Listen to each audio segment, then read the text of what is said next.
Olá, eu me chamo Carla Andresa, é um prazer estar aqui com vocês, agradeço a oportunidade de estar passando um pouquinho de conhecimento a respeito do Maio Amarelo e de conscientização do trânsito.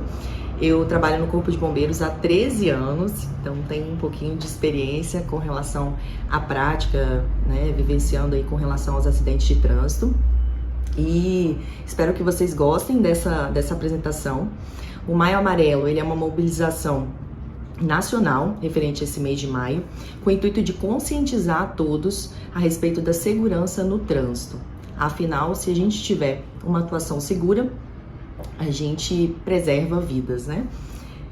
Então, esse ano, a campanha, o slogan da campanha do Maio Amarelo é Juntos Salvamos Vidas. Então, cada um dos atores no trânsito, executando as suas ações da forma correta, com responsabilidade, com gentileza, a gente consegue preservar vidas.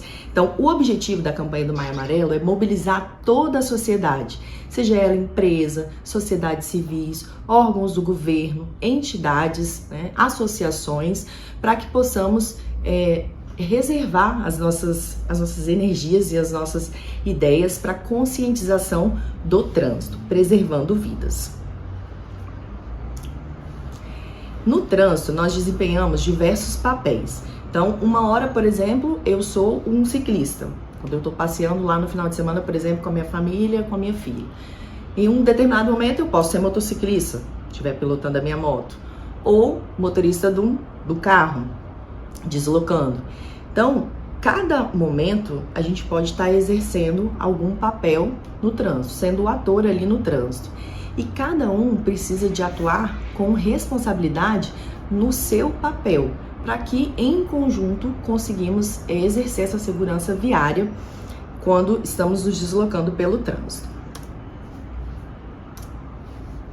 E o que é a segurança no trânsito? A segurança no trânsito é um conjunto de ações preventivas que nós vamos exercer com o intuito de evitar que os acidentes aconteçam. Então, o Maio Amarelo, ele tem essa intenção de divulgar o máximo possível de informações sobre a segurança no trânsito, para que possamos reduzir o número de acidentes. No nosso país tem até um slide que informa aqui sobre dados, mas nós somos o 5º no mundo em quantidade de acidentes de trânsito, sejam óbitos, sejam em feridos. Então, daí a importância de reforçarmos esse tema. Nós temos o nosso Código de Trânsito Brasileiro, que dita as regras que nós devemos seguir para que tenhamos um trânsito seguro, né? E essa segurança no trânsito, ela engloba 2 itens, tanto a direção defensiva, ou seja, atuarmos no trânsito já defensivamente, de forma preventiva ou de forma efetiva. Depois a gente vai falar um pouquinho dessa diferença. E também seguindo as normas de trânsito. Como eu falei, o Código de Trânsito Brasileiro, ele tem essas regras que nós devemos segui-las para que possamos exercer a nossa cidadania ali, até mesmo no trânsito, né? E por que a gente tem que se preocupar tanto com segurança no trânsito? Ou por que existe um mês dedicado a isso, né? Por que existe um Maio Amarelo, né, dedicado a isso? Será que quanto é que vale, por exemplo, a vida ali do seu filho, do seu amigo que está com você no carro, ou do seu parente, do seu pai ou da sua mãe que está ali deslocando com você, né? Quanto é que vale? Será que tem algum valor, né? Será que a gente, com simples ações, a gente não consegue preservar vidas? Ações que a gente executa ali no nosso dia a dia, normalmente, né? Ações simples. Então, daí esse reforço, essa importância com relação ao Maio Amarelo e com relação à segurança no trânsito. A vida, ela não tem valor, né? Ela é impagável e a gente consegue, com simples ações, como a gente vai falar aqui, discutir um pouquinho, preservar vidas e garantir uma segurança viária maior. Então, só reforçando com relação à importância da segurança do trânsito, como eu falei, né? Quanto é que vale a vida? Será que o simples fato da gente não beber e dirigir compensa? Ou ainda, uma ultrapassagem que eu não tenho certeza se vai dar certo ou não, se ela é segura ou não. E aí, compensa eu arriscar uma vida por isso? Uma manobra arriscada, né? Eu vou me arriscar ali em alguma manobra, colocando em risco a minha vida e as outras pessoas que estão ali comigo. Então nós temos que estar bem atentos a isso. Por exemplo, outro exemplo importante que é uma cultura dos motoristas, a utilização do celular, e que tá difícil dessa cultura ser virada, né? Vamos dizer assim.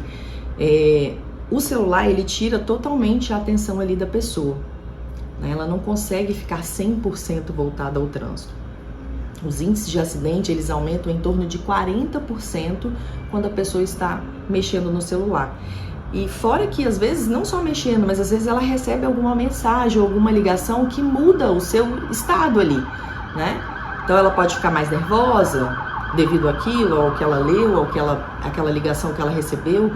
Então, celular e trânsito não combinam. Se precisar de atender, né, encosta em algum local seguro e utilize o telefone. Mas, infelizmente, os índices de acidentes com relação ao celular têm aumentado e difícil de ser revertido. Então, a conscientização é muito importante. Com relação aos dados, a primeira estatística que eu trago aqui para vocês é que 3.000 vidas são perdidas por dia devido a acidentes de trânsito. E é a 9ª maior causa de mortes no mundo. Então, ultrapassa ali diversas doenças. É a principal causa de morte das idades de 15 a 29 anos, ou seja, os nossos jovens, eles morrem mais do trânsito do que devido a doenças, né, ou acidentes domésticos, sim, acidentes no trânsito. E engloba tudo, desde atropelamento, por exemplo, uma criança que, né, corre ali atrás de uma pipa, por exemplo, com 15, 16 anos, né, já que é essa faixa etária aqui, uma criança ou uma adolescente, ou até mesmo acidentes em si, né, colisões. O Brasil, como eu citei também, ele é o 5º recordista em acidentes, então a gente perde ali para a China, Estados Unidos, Índia e União Soviética, mas nós somos o 5º no ranking de acidentes de trânsito no mundo. E as principais causas são essas. A primeira é a falta de atenção. Então, quase aqui 31%, 30,8% dos acidentes ocorrem devido à falta de atenção. Seja porque ali a pessoa está dirigindo, vai pegar algum objeto, ou o próprio celular, que também tira a atenção da pessoa, ela desvia sua atenção para um filho que está atrás, chamando ali por ela, por exemplo. Então, falta de atenção é a maior estatística dos acidentes. A segunda é a velocidade incompatível com a via, que é 21,9%, quase 22%, devido ao excesso de velocidade.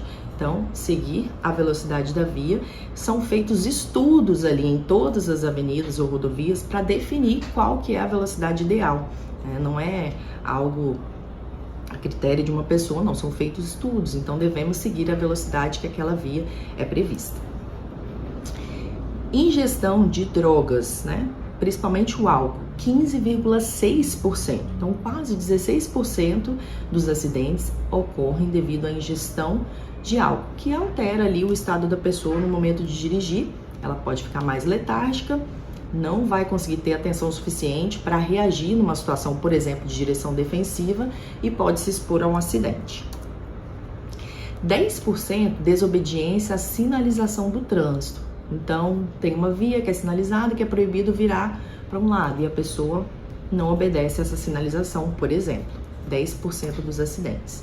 E 9,3% de ultrapassagens indevidas. Então, a pessoa que ultrapassa em local proibido, ou às vezes se expõe em algum risco ali na hora da ultrapassagem também.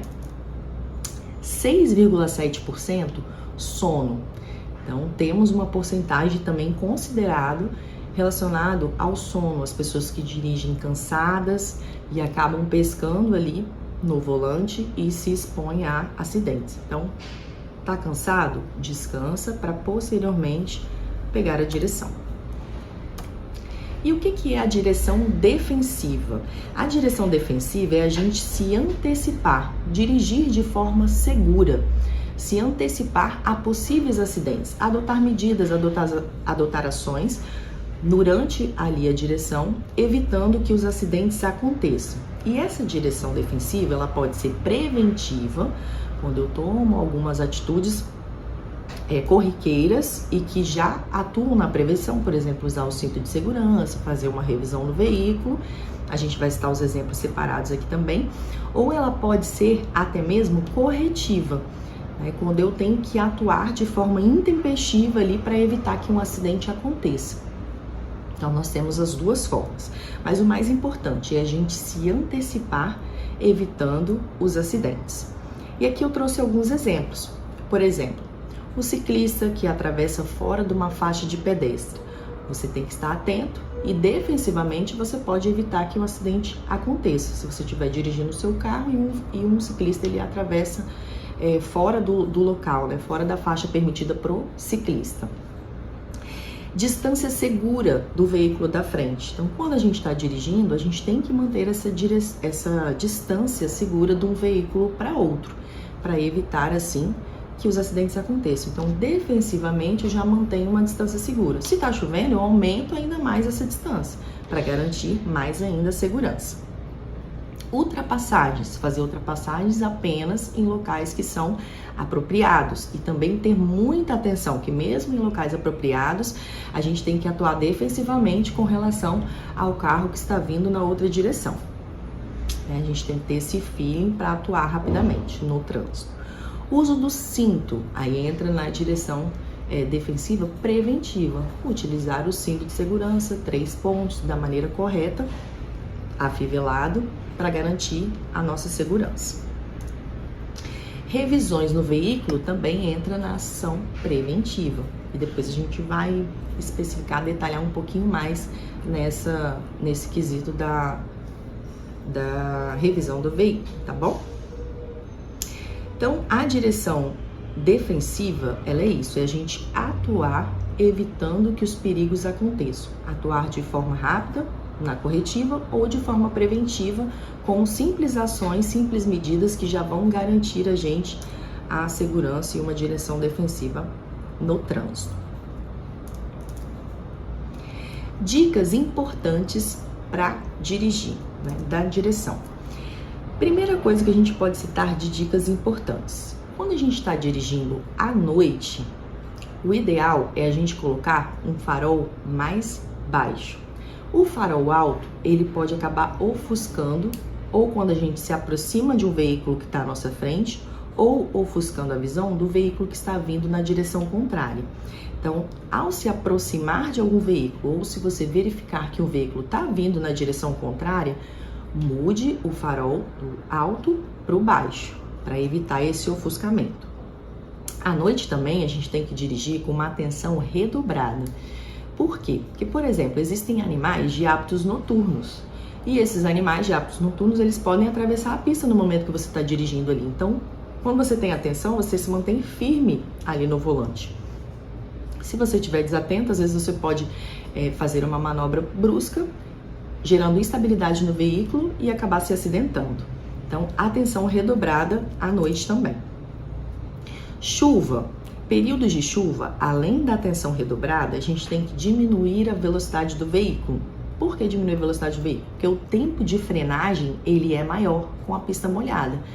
Então, o tempo que eu levo para parar, né, acionar o freio e parar, ele é maior. Então, eu tenho que aumentar essa distância para garantir uma segurança, atuando defensivamente também, né? Aumentando a distância ali em casos de chuva. Neblina, também devemos evitar o farol alto, porque o farol alto, ele acaba refletindo ali as gotículas de água e também ofuscando a visão. Então, uso sempre a luz baixa. E se o meu veículo tiver o farol de neblina, eu também devo acioná-lo, tá bom? Para garantir uma segurança maior ali. A mesma coisa é um sol intenso. Se eu tenho um sol intenso, seja ele no comecinho da manhã ou mais pro meio do dia ou final do dia, eu tenho que utilizar um quebra-sol ou um óculos de sol para diminuir esse ofuscamento causado pela luz, garantindo uma segurança maior na hora que eu estiver dirigindo ali. Manobras bruscas. Manobras bruscas devem ser evitadas. Por quê? porque elas geram instabilidade no veículo e o risco de acidente é muito grande. Então, evitar as manobras bruscas. Sono, a mesma coisa. Descansar para dirigir. A pessoa que está cansada, ela vai fechando o olho ali, vai perdendo o controle da direção e o acidente ele é praticamente certo, né? Então, as pessoas elas têm que estar descansadas para que possam utilizar ali a direção. Utilização de drogas e álcool, né? Aí inclui o álcool ou outras drogas, né? Rebite, né? Algumas drogas que aceleram ali para a pessoa ficar ligada ali na direção. Também, né? Evitar, por quê? Porque o risco de acidente ele é grande também. E o uso do celular. Como eu já falei, o celular ele aumenta em 40% o risco de um acidente.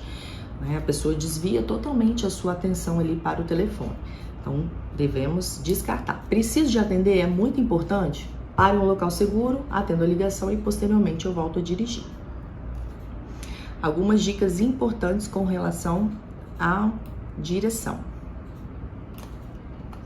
A gente teve 2 casos relacionados a acidentes de trânsito que tiveram uma grande repercussão nos últimos tempos. Né? E aí a gente envolve aqui essa questão de dicas, por exemplo. O primeiro foi o caso do ex-BBB que pegou um aplicativo, né? Provavelmente pode ter ingerido bebida alcoólica, preferiu utilizar um aplicativo para retornar para sua casa, mas não estava utilizando o cinto de segurança na parte de trás do veículo. Então, o cinto de segurança ele deve ser utilizado tanto na parte da frente do veículo, tanto pelos passageiros. E o que aconteceu com ele? Ele foi ejetado. Então, em muitos acidentes que a gente vai e que a pessoa não está utilizando o cinto, devido à frenagem, a pessoa ela é projetada para frente com um peso e uma velocidade muito grande. E o risco de ejeção é altíssimo. Então, ele inclusive foi encontrado fora do veículo ejetado. Casos de capotamento também, que a pessoa não está utilizando o cinto. Risco de ejeção muito grande. E aí, dependendo da quantidade de pessoas que tem naquele veículo, as pessoas vão sendo ejetadas até mesmo para direções diferentes, dependendo de quantas vezes esse carro veio a capotar. Então, utilização de cinto de segurança na frente e atrás do veículo. E o outro caso que a gente teve aqui na Grande Vitória, de uma ciclista que foi atropelada na praia de Camburi. Essa ciclista ela não atravessou no sinal, né, próximo ao sinal. Então existe a faixa de pedestre. Se o ciclista ele for atravessar na faixa de pedestre, a faixa, né, o nome já diz, de pedestre. Então o ciclista ele tem que descer da bicicleta e empurrar a sua bicicleta, se ela fosse atravessar na faixa, né? Existem as faixas de ciclistas, que são as vermelhas, né? Aí ela poderia deslocar atravessando. Mas essa ciclista ela não atravessou na faixa e ela foi atropelada por um veículo em que a ocupante apresentava sinais de embriaguez, né? Ainda vai ter inquérito, vai ter investigação. Então, direção e trânsito não combinam e cada um, né, voltamos àquela questão de cada um exercer o seu papel no trânsito, seja ele o pedestre, seja ele o ciclista, o motorista, né? A segurança viária, ela depende da ação de todos, da colaboração de todos, da gentileza e da responsabilidade de todos. 2 casos que podemos citar aqui com relação à segurança. Próximo item que nós vamos falar um pouquinho é sobre a importância da revisão do veículo. Então, todo veículo ele vem lá com o manual do fabricante, os tempos necessários para as revisões que devem ser realizadas naquele veículo. Então, pegue o seu manual e verifique se você está exercendo ali todas as revisões, conforme o manual do fabricante. Cada veículo vão ter ali as suas indicações. Essas revisões, elas não podem ser adiadas, né? Que são feitos estudos ali naquele veículo, determinando quando que deve ser cada revisão. Ela não deve ser adiada e nem negligenciada, né? Deixar de fazer. Porque, afinal, é a sua segurança, é a segurança da sua família e de quem desloca ali com você. Então, ela deve ser feita no tempo correto. E se ela não for feita de forma preventiva, que ela seja feita na medida corretiva, né? Aconteceu um problema, eu vou resolver. Porém, a gente sempre reforça, chame um profissional habilitado para estar exercendo ali e corrigindo essa questão, né? E não você mesmo, sem habilidade, tentar resolver e acabar prejudicando ainda mais ou se expondo ao risco de acidentes. Então, chame o profissional habilitado para poder checar e exercer essas medidas corretivas no seu veículo, caso você tenha falhado ali na prevenção. Então, falhas e panes, acione um profissional habilitado para isso. Com relação aos itens de segurança do veículo, cinto, estepe, triângulo de sinalização. Também, sempre fazer a checagem desses itens, se eles estão, né, com algum problema, se eles estão no veículo, né? O cinto de segurança, o cinto 3 pontos, né? É importante a gente sempre ajustar também o apoio da cabeça. Por que o apoio da cabeça, né? Antigamente alguns veículos ainda não têm o apoio da cabeça no banco de trás, mas agora já é determinado que todos os veículos tenham. Por quê? Para evitar o efeito do chicote, né? Quando você tem um acidente, a pessoa projeta ali para frente e ela tem esse retorno da cervical. Então, o apoio de cabeça, ele impede que a vítima, né, vire aqui o pescoço para trás. Então, ele é extremamente importante estar ajustado à altura da sua cabeça, né? O ajuste, ele é fácil ali no veículo. Então, cinto de segurança afivelado da maneira correta, sem estar dobrado, né, no 3 pontos. A presença do estepe, que também é de extrema importância, né, caso você tenha algum problema ali no seu pneu, exercer ali a troca dele, é um item de segurança também.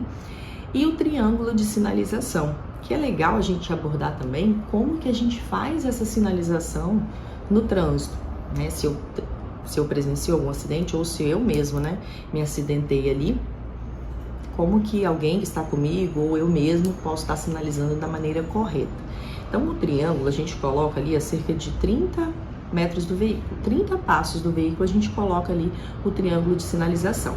E a via, ela tem que ser sinalizada de acordo com a velocidade da via. Por exemplo, se é uma via de 60 km por hora, eu tenho que sinalizar até 60 metros para frente. Se é uma via de 100 km por hora, eu sinalizo até 100 metros para frente. E como que a gente pode sinalizar, né, se eu só tenho um triângulo? A gente pode estar cortando ali um galho, um mato, para poder tentar sinalizar nessa distância, para garantir esse tempo de frenagem, de atenção do motorista que está vindo. Se a via, ela apresenta, por exemplo, alguma intempestividade, chuvas, por exemplo, a gente pega e dobra essa distância. Então, ao invés de 60 metros, se a via é 60 km por hora e está chovendo muito, ou tem uma neblina, eu tento ali sinalizar 120 metros para garantir uma segurança maior. Bom? Então, isso é importante porque a gente que atende acidentes, né, os outros acidentes acontecem devido à falha nessa sinalização.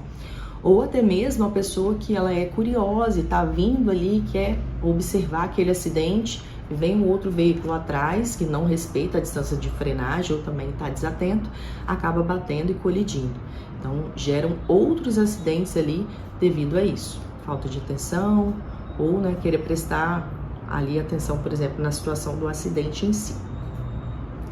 Então, reforçando, triângulo de sinalização, a gente coloca em torno ali de 30 passos no local do acidente e o ideal é a gente sinalizar a velocidade da via. Se eu tenho alguma intempestividade, por exemplo, eu dobro essa distância para garantir uma segurança maior.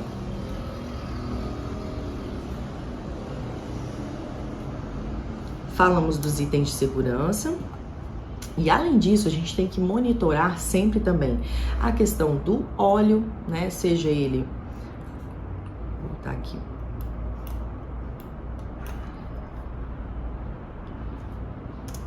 né? O que a gente precisa de também lembrar de estar sempre monitorando do veículo? Nível de óleo, motor, direção, caixa de embreagem, nível de óleo do freio. A água do radiador, que também é extremamente importante para a refrigeração do veículo, as palhetas do para-brisa também, para garantir ali que a gente tenha uma visibilidade maior caso tenham tempos chuvosos, faróis e lanternas, extremamente importantes também, que estejam funcionando, que eles que garantem ali a nossa sinalização ao deslocar pela via.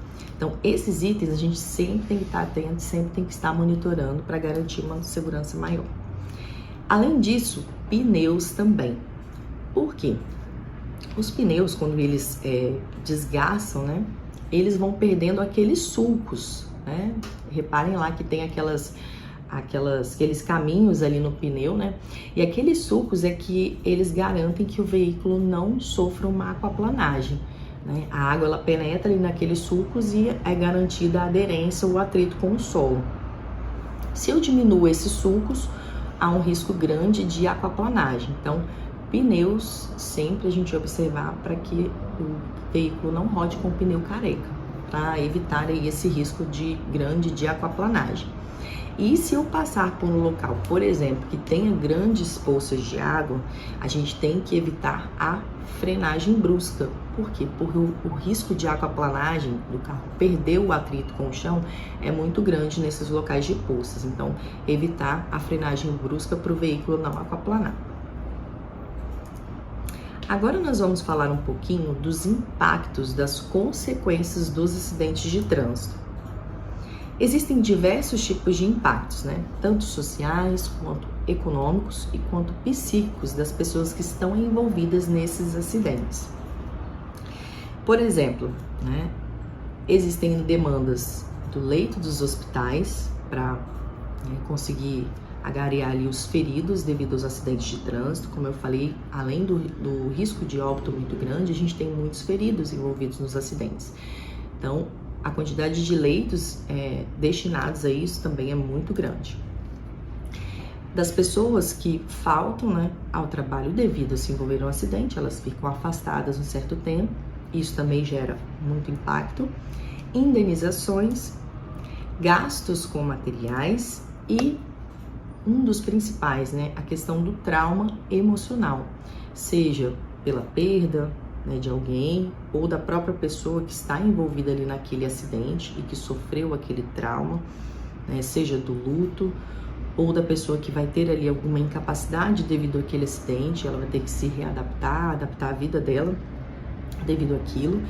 Então, são diversos fatores, os impactos do acidente do trânsito são grandes e a gente tem que ter essa visão global com relação a isso.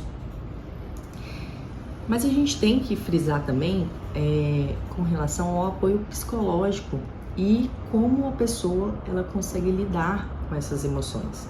Então a gente precisa de atuar sempre em apoio, né? Então, mesmo que eu não tenha me envolvido no acidente, mas eu conheço alguém que se envolveu num acidente, né? Além de acolher ali aquela pessoa, existem apoios que a gente pode estar buscando ali.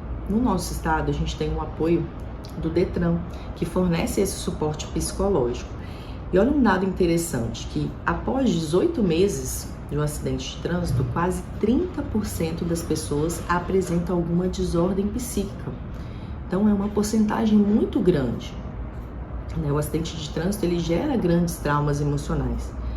Você vê em até 1 ano e meio, 30% das pessoas apresentam essa desordem. Então essas pessoas elas precisam do suporte psicológico. A família também precisa do suporte, né? Não só a pessoa em si que se envolveu em um acidente, mas a família também precisa desse suporte, desse apoio. E existem diversas doenças que estão relacionadas a isso. A pessoa ela pode desenvolver, por exemplo, um transtorno de estresse pós-traumático. Ele se desenvolve ali até 6 meses com relação ao acidente. Ela passa a ter episódios, né? Começa a relembrar esse acidente sempre. Ela pode estar passando por esse transtorno. O próprio luto pela perda, né, de algum parente ou de alguém devido ao acidente. Depressão, transtornos de ansiedade. A pessoa começa a ficar muito ansiosa, o que afeta toda a sua vida, o seu trabalho, né, sua vida pessoal. Alguma deficiência devido ao acidente, seja ela física, né, a pessoa que perdeu algum membro, que tem que se adaptar, ficou tetraplégico, paraplégica, seja ela cognitiva também, a pessoa que apresenta alguma deficiência cognitiva devido a esse trauma, a esse acidente. E a incapacidade laboral, a pessoa não consegue executar mais, né, as funções que ela exercia antes. Então tudo isso vai gerando traumas e a pessoa ela precisa de um suporte e de um apoio. Então, até reforcei, mas frisando novamente, o nosso Detran aqui do nosso estado, ele fornece esse apoio psicológico às vítimas, né? Nós temos psicólogas lá que atendem em torno de 5 a 10 sessões de atendimento psicológico, tanto às vítimas quanto às famílias dos envolvidos nos acidentes de trânsito. Existe um telefone que é o 3145-6704, 3145-6704, que a pessoa faz o contato, ela consegue agendar tanto pelo WhatsApp também, então ela consegue fazer o agendamento para ter esse suporte. E é interessante que mesmo que você não tenha se envolvido em um acidente, mas você conhece alguém que se envolveu em um acidente, você reforçar que existe esse serviço, que ele é gratuito, né? Ele existe há mais de 11 anos aqui no nosso estado, ele é gratuito e ele consegue fornecer todo esse suporte, tanto para a pessoa que se acidentou, quanto para a família. E é interessante que elas também fazem os encaminhamentos necessários ali. Se a pessoa precisa de um suporte, por exemplo, de fisioterapia, é feito um encaminhamento. Algum suporte jurídico, é feito um encaminhamento também. Então, além do atendimento psicológico, elas conseguem encaminhar para que possam ser atendidas ali as demandas daquelas vítimas. Frisando, né, nós devemos, além de procurar ajuda, quando a gente precisa, também oferecer, também acolher quem está passando por esse trauma, quem veio a passar ali por um acidente de trânsito. Então, conhece alguém que está passando por isso, oferece, né, fala que existe esse serviço, que ele é gratuito e ele é extremamente funcional, é fornecido pelo nosso estado. Agora eu vou passar um vídeo que ele é bem marcante, né, sobre a importância do cinto de segurança. Então, quero que vocês prestem atenção nesse vídeo.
Esse vídeo ele é bem emocionante, né? Ele mostra a importância do cinto de segurança, do cinto de 3 pontos, se vocês observarem ali, né?